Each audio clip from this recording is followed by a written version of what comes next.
Pitanje glasi, da li osoba ima preodređenu sudbinu ili naša budućnost nije zapisana? Oba dva su tačna. Prvo morate razumjeti šta je sudbina. Destinacija, predestinacija i tako dalje su pitanja koja se tiču velikog Allahovog plana za sve.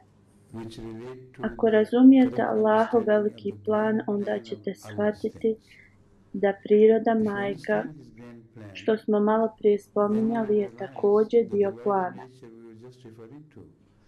Najjednostavnija ilustracija je vatra. Stavite svoj prst u vatru i opržit ćete se. Proučavajte svojstva vode, voda gasi vatru. Ove dvije stvari su zakon prirode, koji su sudbina također. Ne možete promijeniti sudbinu vatre ili vode. Ne možete izbjeći posljedice igranja sa vatrom ili vodom. Morate podnijeti posljedice. Ovo je vrsta sudbine koju nikad ne možete promijeniti. Playing foul with either fire or with water, you must suffer the consequence. So this is a sort of destiny. A šta će vam se desiti ili šta vam se desilo u prošlosti ili šta će vam se desiti u budućnosti? Ovo su dvije stvari. Prva je vaše ponašanje prema zakonu prirode, a drugo je nepredviđeno. Postoje mnoge stvari koje vas mogu zadesiti. Na primjer, vašem mozgu, vaše zdravlje, za koje ćete vi biti odgovorni. Ove stvari mogu promijeniti vašu vezu sa zakonom prirode. Taj dio samo Bog može znati šta će biti u budućnosti. Ali ne znači da zato što Bog zna budućnost, da će je On napraviti za vas. Znanje budućnosti je kao znanje prošlosti. Šta god se je desilo u prošlosti, vi ste odgovorni za to. Allahovo znanje prošlosti ne znači da je On odgovoran za vašu prošlost. So, Allah's knowledge of your past does not mean that He is responsible for your behavior in the past. Tačno na isti način njegovo znanje budućnosti nije znanje koje će vas navesti da uradite određeno djelo. Budućnost će se dogoditi i On zna budućnost. Ovako možete razumjeti cjelokupni plan sudbine. Sudbina zakona prirode, poznati ili nepoznati, nam daju sudbinu svega što je stvoreno. Među tim zakonima neki su jasni i razumljivi, a neki još nejasni.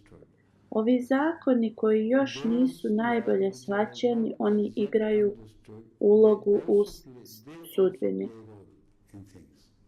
Da bi razumjeli sudbinu, nekad to postane vrlo zbunjujuće i teško. Ali Allah zna, njegovo znanje je nazvato preodređenjem. Stvar koja se pomjera oko orbita stvorenja je sama odgovorna da li se brine ili ne brine za ove zakone. Razlika između ljudskog života i drugih materija koje posjeduju život. Prema časnom Kur'anu sve ima život iako nije vidljivo nam. That also has a life. According to the Holy Quran, everything has a life, although it is not visible to us. Život prema časnom Kur'anu se odnosi na napredovanje svijesti. Izgleda izvan našeg shvaćanja kad pričamo u vezi materije. There it takes the form of laws of nature. Tu upotrebljavaju zakone prirode. Assumes an awareness when it enters the phase of life as we know. Predstavlja svijest kad uđe u fazu života. The material life Materija okupira veliku sumu gdje mi ne znamo od čega je napravljena i zašto se ponaša na neki način. why it is behaving in a certain manner. Ali također vam daje opciju da radite prema Božjoj But to volji. act according to the will of God. So all animals before us, inclusive, Svim životinjama prije nas nije data opcija. Prate zakone prirode automatski i izvršavaju ih. automatically Kao na primjer zvijer jede živo meso zato što je to utisnuto u njih. eat the flesh. Ako ne jedu živo meso, bit će njihov gubitak i mogu da umru.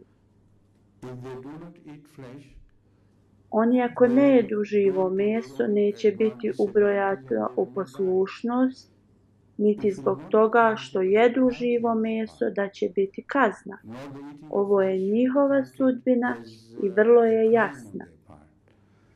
Ali sudbina čovjeka je komplikovana. Zbog toga, zato što ima opcije. But the Evolucija je umiješana. complicated because Čovjek ima opciju može da radi jedno ili drugo. man is given I choice, koju god opciju he can do izabere, this and he can do that. pravi novu sudbinu za sebe. Creates a new destiny for him. Iako je zapovjeđen sudbinom, on može da napravi svoju This is sudbinu. the strange thing about the creation of man.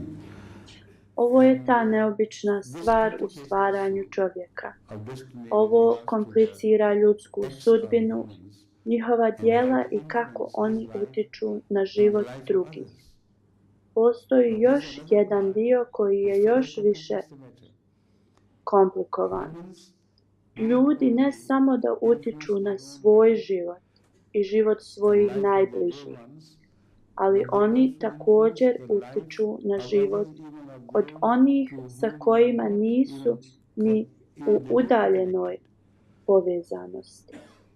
A bad irresponsible driver Nepažljiv vozač može da udari u auto and i cause napravi damage to property and life. nepopravljenu štetu životima i imovini. Example of the areas which are Ovo je još jedan primjer situacije koja je vrlo zabrinjavajuća u vezi sudbine. that he is also Čovjek upravlja svojom sudbinom, one is going ali je također bespomoćan.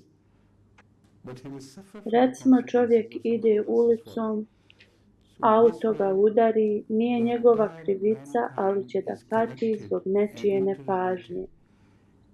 in area Ovako čitavo čovječanstvo je povezano. destiny takes Na mjestu gdje drugačija forma sudbine preuzima, a ta sudbina je da čovjek treba da napreduje i uči na greškama. to the thing Stvar koju nazivamo nesreća, gdje nedužni pate, nije beskorisna. Jer ako takva nesreća se nije dogodila u životu, život ne bi napredovao na bolje. Ne bi se stvorila forma civilizacije i bolji ugođaj. Znači, učite od svojih nesreća. Rezultat je da nekad ove nesreće su zbog lošeg dizajna automobila. Nekad nesreće bi mogle biti zaobiđene, ali zbog problema sa volanom ili drugim sistemima u automobilu se dogode ove stvari. Znači, poboljšanje će se desiti u svim ovim stvarima odmah.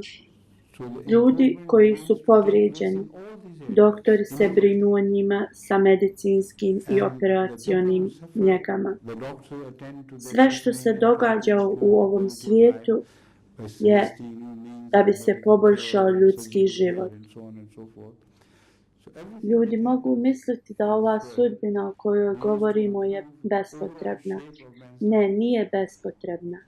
so people may think Sklonite ovu sudbinu i vratit ćete se naopako u vrijeme necivilizacije i tako dalje.